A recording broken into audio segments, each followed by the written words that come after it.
Welcome back to Learning American English. Today we are happy to share with you episode 16. You may have noticed that we've been absent for the past few months, but rest assured, we are back here to help you improve your American English skills, and we'll share a new episode on Monday of each week. In today's episode, we will cover conjunctions, part of our Parts of Speech series. Then, we will learn about the basics of American etiquette with an article on personal space and privacy. Finally, we will continue working on building our comprehension and communication skills with 2 dialogues in American English on the topic of restaurants. Are you ready to begin? Okay, here we go.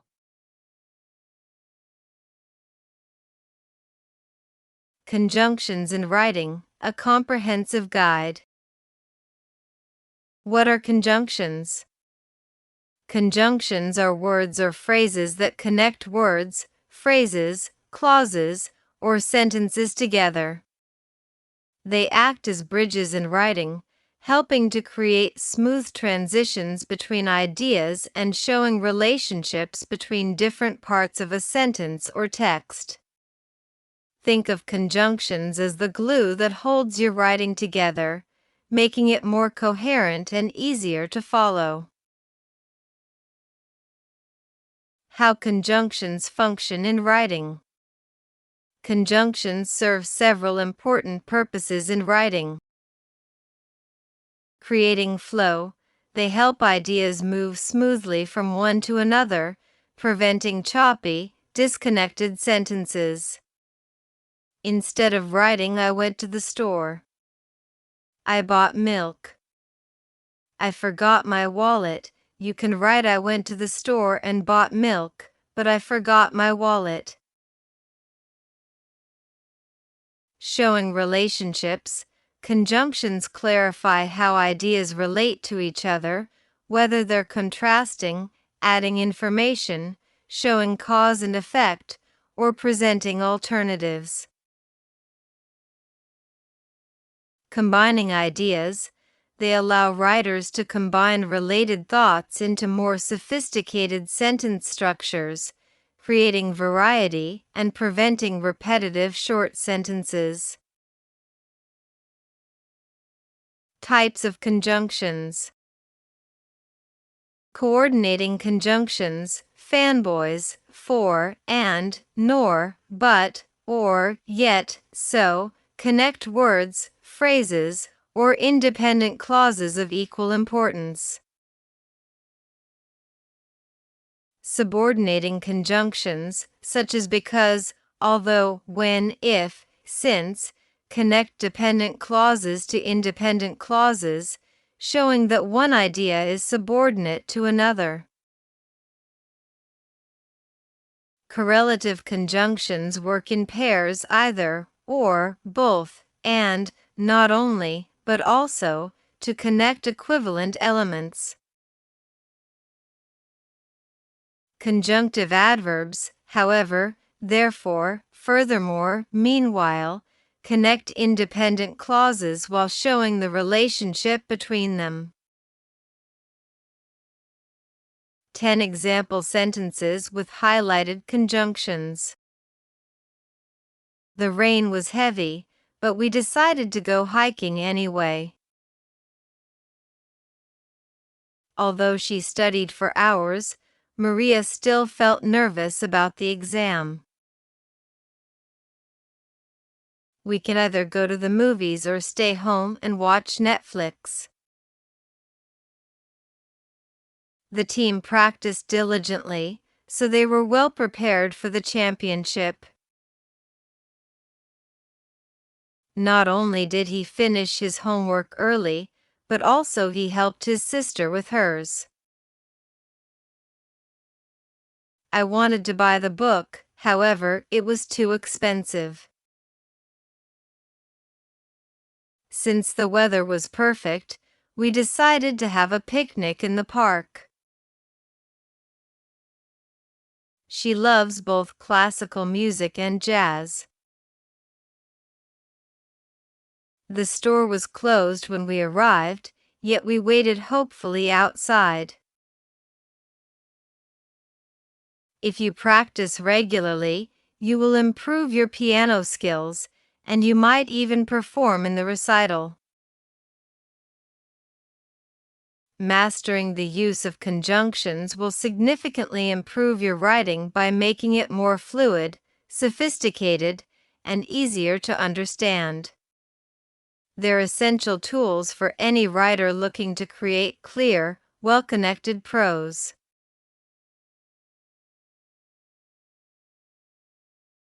Personal Space and Privacy in American Culture: A Guide for Newcomers to the United States. Introduction. Americans value personal space and privacy very much. Understanding these important social rules will help you feel more comfortable in American society and avoid uncomfortable situations. This guide explains what personal space means, how to respect privacy, and common mistakes to avoid. Physical personal space. What is personal space? Personal space is the physical distance people keep between themselves and others. In American culture, people feel uncomfortable when strangers or acquaintances come too close to their body. The basic rules. With strangers and acquaintances, keep about 2 to 4 feet, 60 to 120 centimeters, of distance. This is called social distance. With friends, you can stand closer, about 1.5 to 3 feet, 45 to 90 centimeters. With close friends and family, physical closeness is acceptable, including hugs. In crowded places, people understand that on buses, trains, or elevators, you cannot always keep this distance. This is acceptable, but avoid unnecessary touching. Important tips. If someone steps back when you are talking to them, you may be standing too close. Americans generally do not touch people they don't know well during conversation. Avoid touching someone's arm, shoulder, or back unless you know them well. When waiting in line, leave space between you and the person in front of you. Greetings and physical contact. Handshakes. Handshakes are the standard greeting in professional and formal situations. Use a firm, but not too strong, handshake with good eye contact. Shake hands when meeting someone new, at job interviews, and in business meetings. Hugs. Hugs are common between friends and family members. Wait for the other person to initiate a hug if you are not sure. In professional settings, handshakes are more appropriate than hugs. Kisses on the cheek. This is not common in American culture, unlike in some other countries. Some Americans kiss on the cheek with close friends, but this is not expected. Privacy in conversations. Personal questions. Americans consider some questions too personal, especially when you first meet someone. Avoid asking, "How much money do you make? How much did that cost? How old are you?" Especially to women. "Why don't you have children? Are you married, or why are you still single? What religion are you? Who did you vote for?" Safe conversation topics. When you first meet someone, these topics are usually safe. Weather, work or studies, general information, hobbies and interests, movies, TV shows, or books, sports, food and restaurants, travel experiences, weekend plans. Listening to private conversations. If you can hear someone's phone conversation or private discussion, pretend you cannot hear it. Do not comment on something you overheard unless the person includes you in the conversation. Looking at someone's phone screen or computer while they are using it is considered rude. Privacy at home. Visiting someone's home. Always call, text, or email before visiting someone's home. Do not arrive without warning. We call this dropping by or showing up unannounced. Even close friends usually plan visits in advance. If someone invites you to their home, ask what time you should arrive and what time you should leave. Inside the home. Do not go into rooms without permission, especially bedrooms and home offices. Do not open cabinets, closets, or the refrigerator unless invited to do so. Knock on closed doors, even in someone else's home. Asking for a tour of the house is acceptable, but wait for the host to offer. Privacy at work. Workspace boundaries. Knock or say "excuse me" before entering someone's office or cubicle, even if the door is open. Do not read papers on someone's desk or look at their computer screen. Respect "do not disturb" signs or closed doors. Personal information. Do not ask coworkers detailed questions about their salary, health problems, or family issues. If someone shares personal information with you, keep it confidential unless they say you can share it. Privacy in public places.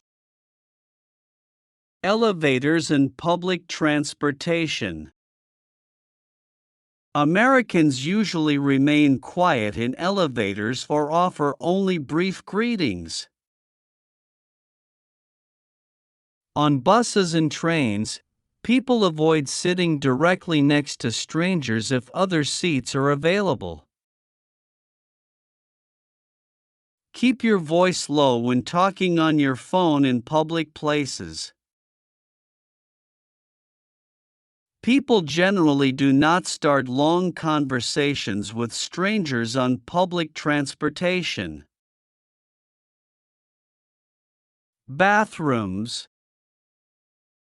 Public bathrooms have strong privacy expectations.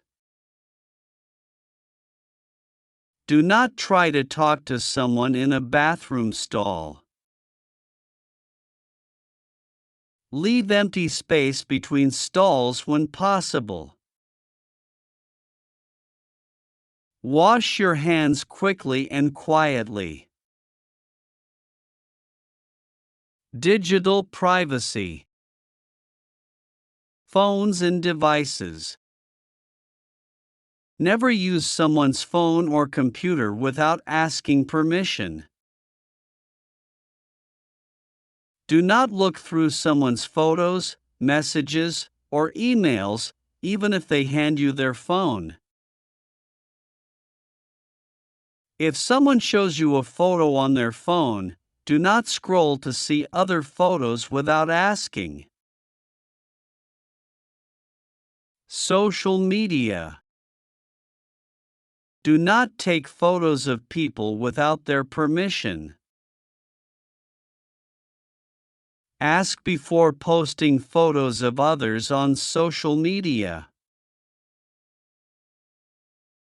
Do not share someone's contact information without their permission. Common mistakes newcomers make. Standing too close during conversation. Remember the 2 to 4 feet rule with acquaintances. Asking about age, salary, or relationship status too quickly. Wait until you know someone well before asking these questions. Visiting someone's home without calling first. Always arrange visits in advance. Touching people during conversation. Keep your hands to yourself in professional and casual situations. Being too loud in public spaces. Americans value quiet in public areas like libraries, trains, and waiting rooms. Staring at others. Looking at someone for too long makes them uncomfortable. Brief eye contact is good, but avoid staring. How to handle awkward situations. If you accidentally invade someone's space, simply say sorry or excuse me and step back. Americans understand that cultural differences exist. If someone invades your space, you can politely step back. You can also say, "I need a little more space," or "Could you step back a bit, please?" If you ask a question that is too personal. If someone seems uncomfortable, say, "I'm sorry, I didn't mean to be too personal," and change the topic. Important cultural note. Remember that personal space needs can vary by individual, region, and situation.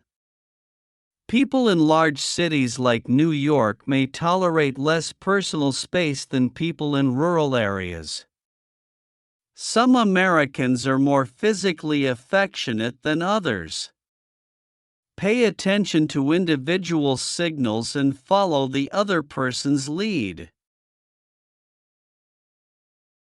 Practice tips. Observe others.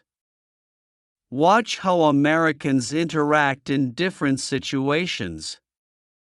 Notice the distance they keep and the topics they discuss. Follow the other person's lead. If someone shares personal information with you, you can share similar information back. If they keep conversation light, do the same. When in doubt, be more formal. It's better to be too polite than too casual at first. You can become more casual as you get to know people better.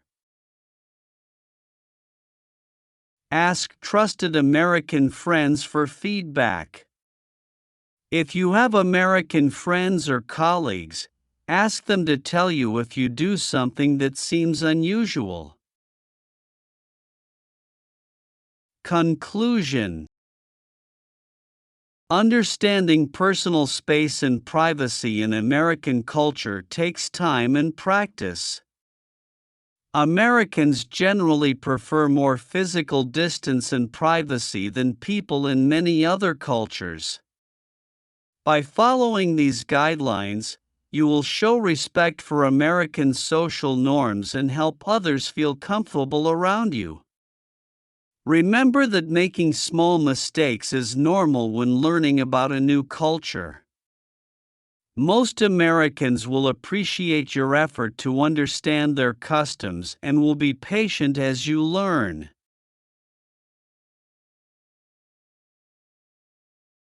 And now, let's listen and practice with American English dialogues. Topic: at a restaurant. Dialogue 1. Sophie. Hi, everyone. Good to see you all.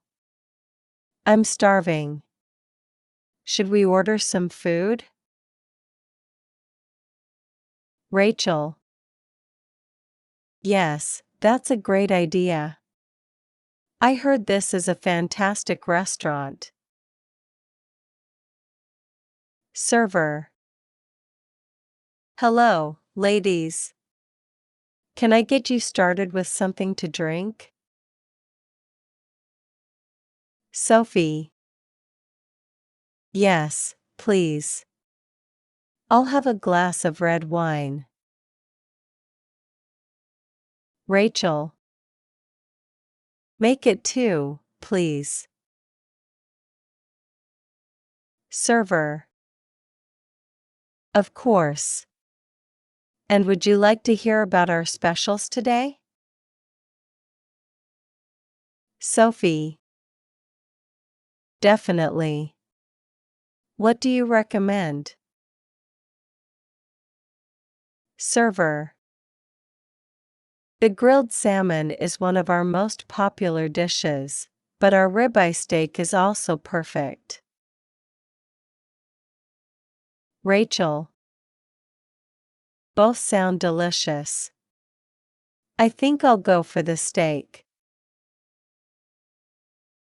Sophie. Great, and I'll try the salmon.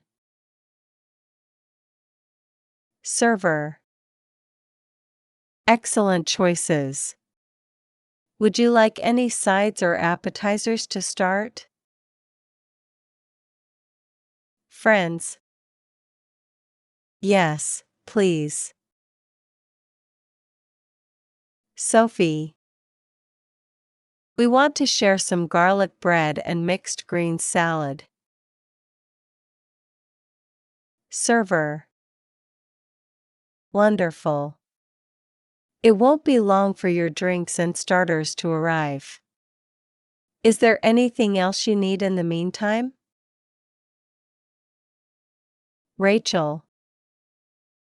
No, thanks. Your service has been excellent so far. Server. Thank you very much. Let me know if you need anything else while you enjoy your meal. Friends. Wow, this food is fantastic. Sophie. Yes, definitely going on my favorite restaurant list. Thanks, guys, for suggesting this place. Rachel. And thank you for inviting us, Sophie. Sophie. No problem. And let's not forget to tip generously since we received such excellent service. Dialogue 2. Tom. Hi, everyone. It's great to see you all. Server. Good evening. Welcome to our restaurant. Can I take your orders? Emma. Yes, please. I'll have the steak and a glass of red wine. Tom. Me too, please. Sophie. I think I'll go for the salmon with a white wine. Michael. And I want to try the chicken pasta with a beer. Server. Excellent choices. Your food will be ready soon. In the meantime, can I bring you some bread and butter? All. Yes, please. Sophie. This is my favorite restaurant. The food is always delicious. Emma. Yes, and the service is excellent too. The staff knows how to take care of us. Tom. Agreed. I'm so glad we decided to come here tonight. Michael. Hey guys, let's order some cocktails later after dinner. Sophie. Great idea, Michael. Server, could you recommend some good cocktails? Server. Of course. We have a wide selection of drinks. Our signature cocktail is called Mango Tango and is popular among customers. Emma. That sounds amazing. We'll try that. Server. Your food is served now. Enjoy, and let me know if there's anything else I can do for you. All. Thank you. Tom. This steak is cooked to perfection. Sophie.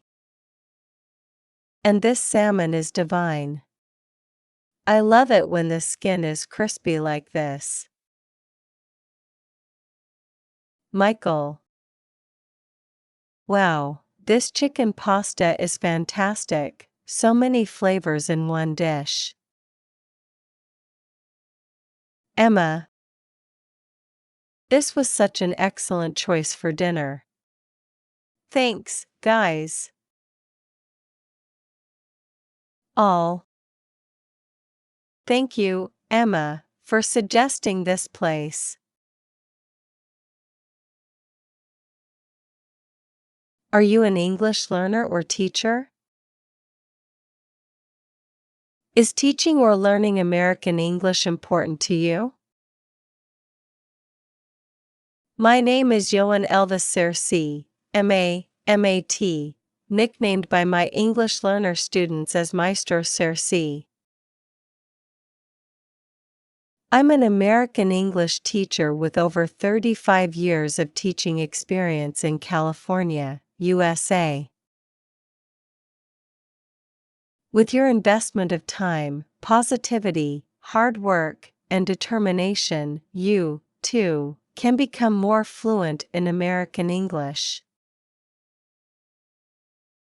My other podcast for English learners is called Learn and Teach American English with Maestro Sersea podcast, and if you listen to it every week, it will help you improve your American English comprehension and communication skills. Check out the description section of this podcast episode to access the link and subscribe to our other podcast for English learners.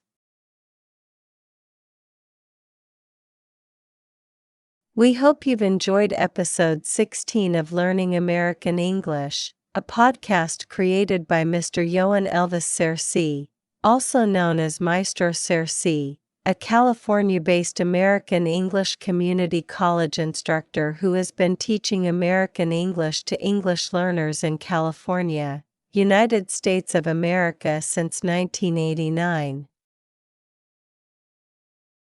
Did you know Maestro Sersea has published over 1,700 educational videos for English learners on his YouTube channel? Videos are organized into beginning, intermediate, and advanced levels for English learners of all levels. Maestro Sersea is also a prolific musician who has created and published well over 1,000 songs in various languages, available on Spotify, Apple Music, iTunes, YouTube, and other major streaming platforms. Check for the link in the comments section below and visit our educational and music video YouTube channel to learn more English and enjoy a variety of powerful music albums.